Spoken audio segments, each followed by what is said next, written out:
नमस्कार। Reading comprehension master series में आप सभी का स्वागत है।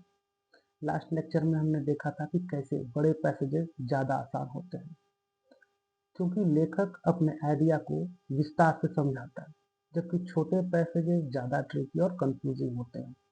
तो आज मैं एक और बड़ा पैसेज 2017 से लेकर आया हूँ। आज हम उस पैसेज को करते हैं। देखिए, ये पैसेज है, इसे पढ़ते हैं। पढ़ने के तरीके पर भी ध्यान रखना है और खुद को समझाते हुए भी चलना है। देखिए, अनेक किसान फसल को हानि पहुंचाने वाले कीटों को मारने के लिए संश्लेषित कीटनाशकों का उपयोग करते हैं। ठीक है, कीटों को मारने के लिए किसका उपयोग करते हैं? संश्लेषित कीटनाशकों का। कुछ विकसित देशों में तो कीटनाशकों की खपत 300 ग्राम प्रति हेक्टेयर तक पहुंच रही है, एक डेटा दिया है। दुर्भाग्यवश ऐसी कई रिपोर्ट है कि ऐसे यौगिकों में अंतर्निहित विषाक्तता होती है, जो खेती करने वालों के उपभोक्ताओं के स्वास्थ्य और पर्यावरण को खतरे में डालती है। ठीक है, अब क्या कह रहा है लेखक कि ये जो संश्लेषित कीटनाशक हैं, ये क्या होता है कि ये विषाक्त होता है। और इससे कौन प्रभावित होता है? एक तो खेती करने वाले किसान भी प्रभावित होते हैं, उपभोक्ता भी प्रभावित होता है और पर्यावरण भी खतरे में आ जाता है। तो इसका क्या मतलब है? इसका सीधा सा मतलब है कि संश्लेषित कीटनाशक खतरनाक है। संश्लेषित कीटनाशक सामान्यतः पर्यावरण में लगातार बने रहते हैं, खाद्य श्रृंखला में प्रवेश कर वे सूक्ष्म जैविक विविधता को नष्ट कर पारिस्थितिक असंतुलन उत्पन्न करते हैं। अब देखो, ये बता रहा है सिंपली कि जो संश्लेषित कीटनाशक है वो कैसे पर्यावरण को खतरे में डालता है। ठीक है, खाद्य श्रृंखला में वो पहुंच जाता है। इनके अंधाधुंध उपयोग के परिणाम स्वरूप कीटों में कीटनाशकों के विरुद्ध प्रतिरोध विकसित हुआ है। अब क्या कह रहा है कि इनका अंधाधुंध मतलब संश्लेषित कीटनाशक का जो अंधाधुंध प्रयोग हो रहा है, उससे कीटनाशकों में प्रतिरोध विकसित हुआ है। आगे लेखक कह रहा है कि प्राकृतिक संतुलन में गड़बड़ी हुई है और जिन समस्याओं का उपचार किया जा चुका है वे फिर से बढ़ गई हैं। सिंपल सी बात है, अभी तक लेखक सिर्फ इतना ही बता रहा है कि संश्लेषित कीटनाशक का मनुष्यों के स्वास्थ्य पर, जो किसानी करते हैं उसके भी स्वास्थ्य पर और पर्यावरण के भी स्वास्थ्य को कैसे खतरे में डालता है। बस इतनी सी बात कही लेखक ने अभी तक। वानस्पतिक कीटनाशक का उपयोग, अब देखिए, अब वो वानस्पतिक कीटनाशक की भी बात कर रहा है। पहले उसने किसकी बात की? संश्लेषित कीटनाशक की। अब वो वानस्पतिक कीटनाशक की बात करेगा। तो वानस्पतिक कीटनाशक का उपयोग कर प्राकृतिक पीड़क नियंत्रण करना इनके उपयोगकर्ताओं एवं पर्यावरण के लिए अपेक्षाकृत सुरक्षित होता है, क्योंकि वे सूर्य के प्रकाश की मौजूदगी में कुछ घंटों अथवा दिनों में ही हानि रहित यौगिकों में टूट जाते हैं। अब देखो, पहले बताया कि संश्लेषित कीटनाशक जिसका कि अंधाधुंध प्रयोग भी हो रहा है और बहुत से किसान इसका उपयोग कर रहे हैं और उसका नकारात्मक प्रभाव है स्वास्थ्य पर, मानव के भी स्वास्थ्य पर और पर्यावरण के भी स्वास्थ्य पर। अब लेखक वानस्पतिक कीटनाशक के बारे में बोल रहा है और वानस्पतिक कीटनाशक के बारे में लेखक बस इतना बता रहा है कि वानस्पतिक कीटनाशक जो है वो संश्लेषित कीटनाशक से बेहतर है। क्यों बेहतर है? क्योंकि वनस्पतिक कीटनाशक जो पर्यावरण को खतरे में नहीं डालता है या कम डालता है और मनुष्यों के स्वास्थ्य को भी प्रभावित नहीं करता है। क्यों नहीं करता? तो क्योंकि यहाँ लिखा हुआ है। ठीक है, इतने पर नहीं जाना है, इतना कुछ हमें नहीं देखना, हमें बस समझते हुए चलना है कि लेखक क्या कह रहा है। तो लेखक वनस्पतिक कीटनाशक को बेहतर बता रहा है। ठीक है, कीटनाशी विशेषताओं से युक्त पौधे लाखों वर्षों से पारिस्थितिक तंत्र पर कोई खराब या प्रतिकूल प्रभाव डाले बिना प्रकृति में मौजूद है।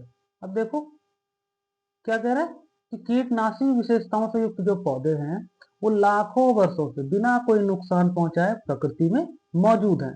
इसका मतलब वनस्पतिक कीटनाशक से नुकसान नहीं होगा।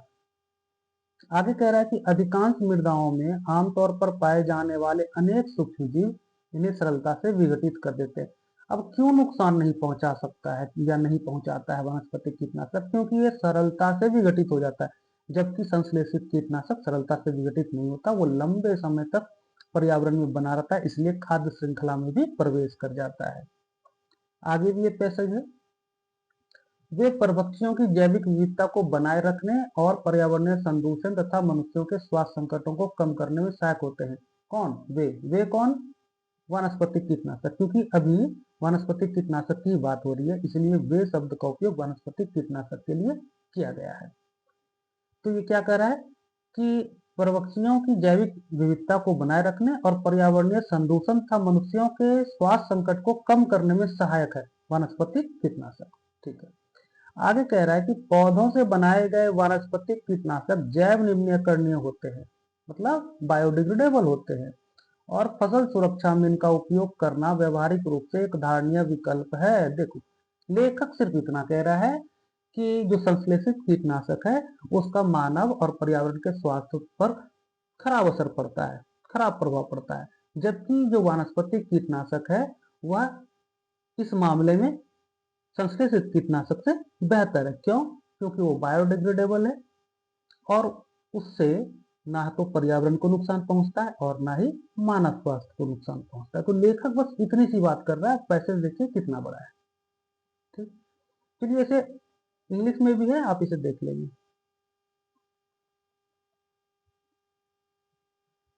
इसका विश्लेषण देखते हैं, कम शब्दों में समझने की कोशिश करते हैं कि लेखक क्या कह रहा है। यह परिच्छेद संश्लेषित कीटनाशक और वानस्पतिक कीटनाशक की धारणीयता पर केंद्रित है। दोनों की अपनी अलग अलग धारणीयता है। संश्लेषित कीटनाशक किसानों, उपभोक्ताओं और पर्यावरण के लिए खतरनाक है, जबकि वानस्पतिक कीटनाशक इनके उपयोगकर्ताओं एवं पर्यावरण के लिए अपेक्षाकृत सुरक्षित है। बस इतनी सी बात कही गई है पैसेज में। अब देखिए पैसेज में किसकी बात की गई है, मतलब विषय क्या है, धारणीयता की दृष्टि से संश्लेषित कीटनाशक और वानस्पतिक कीटनाशक में अंतर, इसकी बात की गई है। और क्या बात की गई है कि वानस्पतिक कीटनाशक धारणीय है। तो विचार मतलब क्या बात की गई है, संश्लेषित कीटनाशक मानव स्वास्थ्य और पर्यावरण को खतरे में डालती है, जबकि वानस्पतिक कीटनाशक अपेक्षाकृत धारणीय विकल्प है। अब आपको ये जो विचार है इस विचार को ऑप्शन में ढूंढना है। देखिए यहाँ पर स्टेटमेंट वाला है, तो आपको हर एक स्टेटमेंट में देखना है कि लेखक का विचार किसमें है और किसमें नहीं है। क्वेश्चन क्या पूछा गया, पूर्व धारणा पूछी गई है, क्वेश्चन पूर्व धारणा। ठीक है, लेकिन हमें क्या करना है, हमें अलग अलग स्टेटमेंट में जाकर के लेखक के विचार को ढूंढना है। फर्स्ट देखिए, पहला स्टेटमेंट, आधुनिक कृषि में संश्लेषित कीटनाशकों का उपयोग कभी भी नहीं करना चाहिए। लेखक ने पैसेज में सिर्फ इतना कहा है कि जो संश्लेषित कीटनाशक है वो खतरनाक है पर्यावरण के लिए, मानव स्वास्थ्य के लिए, और वानस्पतिक कीटनाशक बेहतर है। लेकिन यह नहीं कह रहा है लेखक कि इसको बंद कर देना चाहिए, कीटनाशकों का उपयोग ही बंद कर देना चाहिए जो संश्लेषित कीटनाशक हैं। और लेखक का विचार यहाँ पर नहीं आ रहा है, जो हम विचार ढूंढ रहे हैं। एक बार फिर से विचार देखना चाहते हैं तो यहाँ विचार देख लीजिए और इसी विचार को ढूंढना है हमें। तो पहले में विचार नहीं है इसलिए ये गलत है। दूसरा देखते हैं, धारणीय कृषि का एक उद्देश्य अल्पतम पारिस्थितिक असंतुलन को सुनिश्चित करना है। ठीक है, ये तो लेखक के विचार में है, क्योंकि लेखक वानस्पतिक कीटनाशक के बारे में कह रहा है कि उससे पारिस्थितिक संतुलन बना रहता है, पारिस्थितिक संतुलन बिगड़ता नहीं है, जबकि जो संश्लेषित कीटनाशक हैं उससे पारिस्थितिक संतुलन बिगड़ता है। क्योंकि आपने देखा पैसेज में बताया गया वो जो खाद्य जाल होता है, खाद्य जाल में भी संश्लेषित कीटनाशक प्रविष्ट कर जाता है। तो लेखक का यही विचार है, साफ साफ हमें स्टेटमेंट 2 में मिल रहा है कि धारणीय कृषि का एक उद्देश्य अल्पतम पारिस्थितिक संतुलन को सुनिश्चित करना है। तभी तो लेखक वानस्पतिक कीटनाशक के उपयोग की बात कर रहा है कि वानस्पतिक कीटनाशक बेहतर है, इसका उपयोग करो। तो दूसरा हमारा सही हो गया। तीसरे में देखते हैं कि विचार है या नहीं। वानस्पतिक कीटनाशक संश्लेषित कीटनाशकों की तुलना में अधिक प्रभावकारी है। देखो लेखक का विचार फिर से रिपीट कर लो। लेखक कह रहा है वानस्पतिक कीटनाशक जो है वो पर्यावरण स्वास्थ्य और मानव स्वास्थ्य की दृष्टि से बेहतर है। अब ये कह रहा प्रभावकारी है, संश्लेषित कीटनाशकों की तुलना में अधिक प्रभावकारी है। प्रभाव किस पर, किस बारे में बात कर रहा है, किस संदर्भ में बात कर रहा है, यह संदर्भ क्लियर ही नहीं है। वानस्पतिक कीटनाशक बेहतर तो है लेकिन प्रभावकारी तो है, बेहतर तो है, प्रभावकारी भी है, लेकिन किस संदर्भ में, पर्यावरण स्वास्थ्य को बनाए रखने के संदर्भ में, तो वो यहाँ पे मेंशन नहीं है। तो थर्ड भी हमारा क्या है, गलत है। तो उत्तर क्या होगा, केवल 2 डी।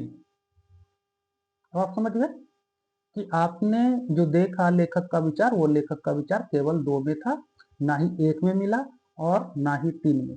जब इस तरह के बहुत सारे आप प्रीवियस ईयर को प्रैक्टिस करेंगे तो आप आराम से लेखक के विचार तक पहुंच जाएंगे। ठीक है, तो आज के वीडियो में इतना ही रहने देते हैं। नेक्स्ट वीडियो में हम फिर मिलते हैं कुछ अलग कॉन्सेप्ट के साथ। तब तक के लिए वीडियो देखते रहिए, जो आपने प्रीवियस वीडियो नहीं देखा उसे भी देखिए और कमेंट जरूर कीजिएगा कि आपको ये कॉन्सेप्ट कैसा लगा, कि बड़े पैसेजेस आसान होते हैं। मैंने 2 पैसेजेस भी कराए और प्रीवियस ईयर में जाइए 15, 16, 17 इसमें बड़े पैसेजेस काफी आए हुए हैं, उनको आप सॉल्व कर सकते हैं और वहां से आपकी प्रैक्टिस हो जाती है। तो ठीक है, फिर मिलते हैं नेक्स्ट वीडियो में। तब तक के लिए आप लोग पूरी मेहनत करते रहिए, सीसेट इस बार फेल नहीं होगा। Take care, bye bye.